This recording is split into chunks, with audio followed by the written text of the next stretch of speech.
All right, go ahead and say your name, your major, and where you're from. My name is Akeya Carter-Bozman.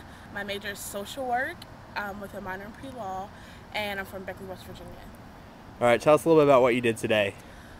Today we went to the Nashville Rescue Mission, and I got to teach the entry-level math classes for GED. We worked on fractions and percentages, decimals, and just general algebra problems. What was that like?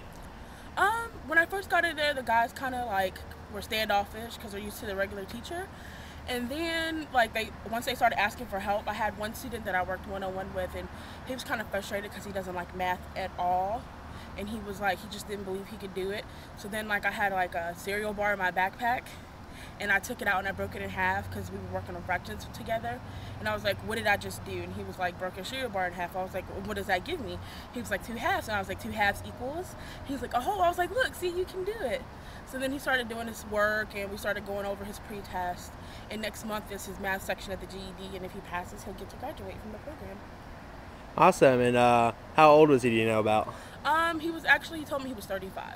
So he's older than you. Was that awkward or? No, because he was really nice. He asked me about myself, where I was from, and why as a young college student would I give up spring break, because to him it's kind of like party time for college students, and why I was interested in helping the homeless. Were there any homeless people in our area? And I was like, well, not where we go to college at, and I don't really know if our state has a huge homeless problem, but I just thought it'd be something nice to do. And he told me what he liked to do. He's a waiter, and he told me about how he became homeless and how he wants to do better for himself. So he's a pretty cool person. What do you think was the thing that was the worst today, or your least favorite thing today? I cried so bad. When we were leaving class, the guys, the Nashville Rescue Mission is a religious-based program, and they always have prayer in the class, and we stood up and we prayed with them, and rather than them praying about their situations or for God to make their lives better, they prayed for us in our safety while we were in Nashville. They prayed for us to grow stronger as college students. They prayed for us to get our grades better. They thanked God for sending us to them, and I thought that was really nice and humble them, because one guy, he broke out and started singing church hymns to us in class, and it brought me to tears, because here he has this awful life. He's homeless. He hasn't seen his kids in years, yet he took the time out of his day to just sing a simple song to us and tell us about the goodness of Jesus. And I found that really different, because as a college student I have so much, but I don't even take the time out of my day most days to thank God for the stuff he's given me. Here these homeless people are asking God to help us rather than help themselves. Why do you think that is? I think the rescue mission has done a really good job in restoring the faith in a lot of them, and I just think that I guess for them, God has done so much for them and is doing so much in their lives that the one guy was like, I just want to spread the good word, because he had brought him from a really long way from his addiction and off the streets, and he just said that when you pray for others, good things are done for you, so why not? Aside from working in the education department, what was the best part of your day? The best part of my day was when we got to actually sit down and eat with the residents of the facility, and they opened up to us and they talked to us about being homeless, and they told us about the different paths they've taken in life. And a lot of the guys, when we were leaving, they would go, God bless you and thank you for coming and stay in school. One guy, he cracked me up. He was like, vote smart, vote smart. So it was really good for them to embrace us and get to sit down and actually laugh and talk with them and just get to know them a little better. Is there anything else you did at the rescue mission besides working in the education department today? Yeah, we worked downstairs in what we came to call the dungeon. It's their basement. We worked in sorting toiletries, blankets, pillows, helping them get ready to bring in some more residents to the facility. It was a little on the boring side, but it was still fun. Can you tell us a little bit more about why they're asking us to move their things?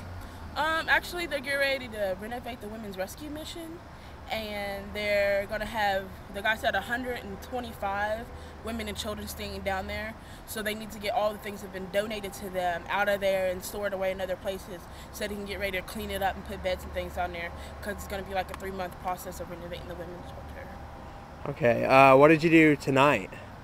Tonight we got to go back to the day camp, and we got to see Miss Wendy one more time, and we got to hang out with the residents there. We got to eat pizza with them and watch movies and play games, and they got to talk to us and tell us their perspective of the facility. And Miss Wendy, we got to spend a little bit more time with her, which I'm really gonna miss her, because she was like so nice, so super nice to us.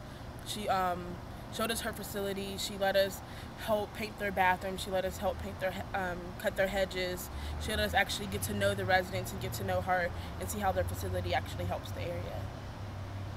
And did you get to talk to any of the residents while you were there? Yeah, I talked to one guy. His name was George, and he was really nice. He's a veteran, and he's in their Odyssey program, which is like a program they go through. They work through it, and then they get to go out and live on their own eventually after they graduate the program.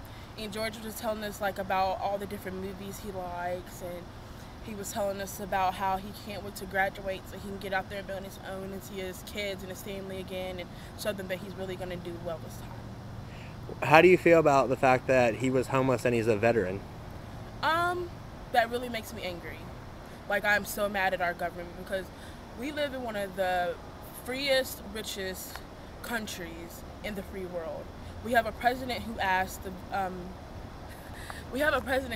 military to go time and time again to give their lives in different wars. George actually fought in Vietnam, and now George is living on the street homeless when he didn't have to go and risk his life to fight for the freedom of our country. Yeah, they get to come home, they get to live on the streets when the president lives in a nice White House and the other upper four-star generals and things live in these nice mansions and houses, and then just the regular military people get to come back and live on the streets. When we always preach equality and effective change in America, and you have veterans who literally almost died so that we can be free. So how is it they fight for our freedom and they come back and they get to live on the streets? That's not fair. What are you looking forward to for the rest of the week? I'm looking forward to doing some more of the service work. I'm looking forward to getting to know a couple more of the residents at the different facilities. I wish we could go see Miss Wendy again, but that was our last time at the day camp for my group. So I'm just looking forward to trying to get to know the other facilities a little better, get to know some more different people, and getting to know the other kids on the trip.